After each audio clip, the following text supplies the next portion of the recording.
Dubai is a muse of the luxury world. Any person in the world would give you a straight up answer, Dubai, when asked which country symbolizes extravagance. Not just that, Dubai can also give inspiration to any country in the world to keep on reaching for greatness given the history of how the Golden City had risen from the sand dunes to the great skyline of Dubai. Not just that, Dubai is also an achiever in terms of architectural revolution over the past decades, and there is no sign that it's gonna stop anytime soon. Because of the graceful skyline and the lavish lifestyle Dubai can serve people, tourists grew fond of the Golden City. We can now consider that Dubai gets its fuel from two sources: tourism and also oil, no pun intended. But let's not discredit the great chauffeur who drove Dubai to greatness, Sheikh Muhammad bin Rashid Al Maktoum, the current ruler of Dubai. Since this city is synonymous with opulence, you can never imagine what it's like to live the life of a sheikh. So I welcome you to Class Act Luxury, where we will be talking about the world's most luxurious things. This is your luxury girl for all seasons, and today we will talk about the luxurious lifestyle of Dubai's richest family. If you wish to delve into the world of luxury, hit the subscribe button so we can keep you updated with more of our videos. Let's begin. Sheikh Muhammad. Currently, Dubai's ruling family is the Al Maktoum family. Sheikh Mohammed is currently the head ruler and prime minister, so we can expect greatness in everything that is attached to him. For starters, he owns a Belle Epoque penthouse in Monaco. The penthouse measures 17,500 square feet and is worth an eye-watering $308 million.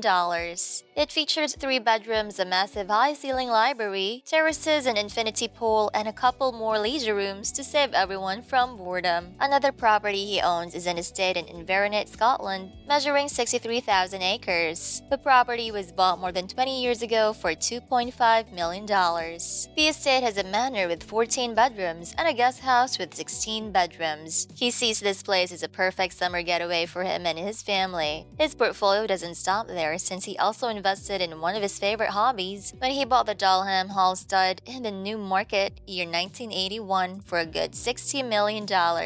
Apparently, Sheikh's interest revolves around getting Dubai richer and, well, horses. Manifestation of his great fondness for horse racing was seen when he launched the 1996 Dubai World Cup for horse racing. Besides Dalham Hall, the Sheikh also owns a Darley stud, which trains stallions for racing. And then here's Gainsborough stud in Kentucky that his brother Sheikh Maktoum bin Rashid Al Maktoum left for him to manage. With all these stud farms, it's not very obvious if the Sheikh does love horses, right? Going back to Dubai, Sheikh Mohammed's official residence is never an outcast with all the screaming opulence of the city. It is 6 kilometers away from the symbolic Dubai frame, and everyone calls it Zabil Palace. Zabil Palace has an estimated cost of $400 million, plus the unmatched view you will get from there overlooking the Dubai skyline. This home is designed by Otto Bollard, the same genius behind the clock towers coming to life. If I were to describe this home in one word, it would be unmatched. From the outside, we can see how beautiful the gardens are. I understand if your intrusive thoughts will tell you to enter the palace because of its outrageous beauty, but sadly, just like any other palace, the Zabil Palace is heavily guarded. If you are wondering where the Sheikh gets his fortune to be able to sustain his vast portfolio, the Sheikh controls Dubai Holdings, a global investment company, as well as Emirates Airlines Dubai International Airport and the Al Maktoum International Airport. If you happen to be very much aware of these airports, you will know that there is so much extravagance going on in these airports.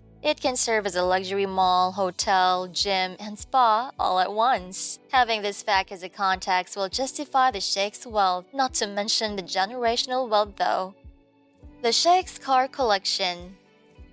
Moving on, let's talk about the big toys this big man has. The Sheikh has a vast collection of cars, and I'm honestly curious how he can fit all of those in his garage, or at least, how is he keeping tabs with all those cars? According to the locals, seeing Sheikh pass by with a Mercedes G63 AMG is not a rare scenario to happen. The Sheikh can be spotted on the most random day driving one of his bad boys, and I guess that's because of Dubai's reputation as one of the safest cities around the world. Anyway, let's talk about Sheikh Mohammed's car collection, which has over 100 cars. In his garage, you may find a couple of Ferraris, BWS, Rolls-Royce, Mercedes-Benzes, and a couple more vintage cars like no other. It is also worth mentioning that the Sheikh owns a new Devil 16, the one that was launched in 2017. It cost $2.2 million and it was made with carbon fiber materials, but it is super lightweight and high strength. This beast can run 560 kilometers per hour at top speed. The Sheikh's Yacht.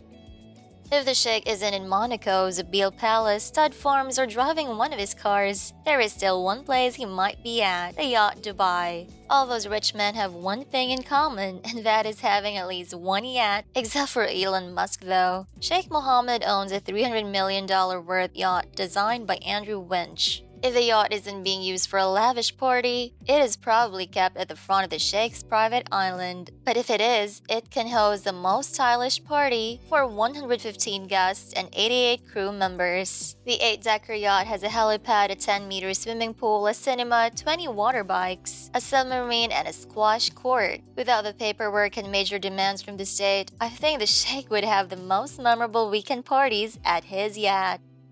Sheikh Hamdan.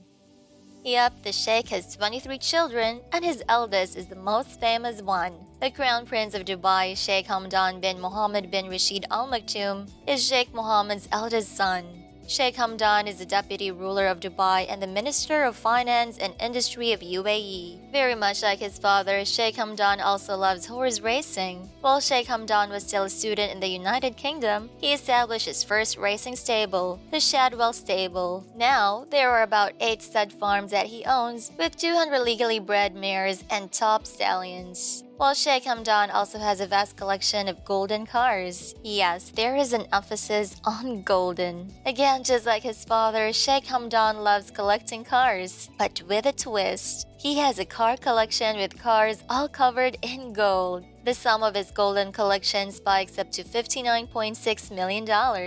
His collection includes the Porsche 918 Spider with a regular tag of $845,000. But with gold, I'm pretty sure the price could go higher than that. The collection also includes a Bugatti, a Nissan Godzilla GTR, a Lamborghini Aventador, a Mercedes G63 AMG, and Range Rover Vogue. Sheikh Hamdan's charity. The royal family isn't always about luxury and diplomatic agreements. The royal family of Dubai also engages with a few charities, including the ones concerning animal welfare, blood donation drives, autism centers, and sports events. Sheikh Hamdan is also the founder of the Prince Hamdan Charity Foundation, with a $20 million total of donations for medical facilities and relief missions abroad. Ever since Dubai started to blossom in its own, Sheikh Mohammed had nothing but bright visions for Dubai's future. In 2010, he even told the public his plan named Vision 2021, which aims to boost Dubai's wealth by nourishing its essential pillars. The pillars include education, health, scientific research, and good governance. In the next 20 years, how do you envision Dubai? Comment down below your thoughts and let's talk about it. And that's it! Another video about the world's luxurious things. If you like this video, give us a thumbs up. Thank you for watching and see you in our next video. Ciao!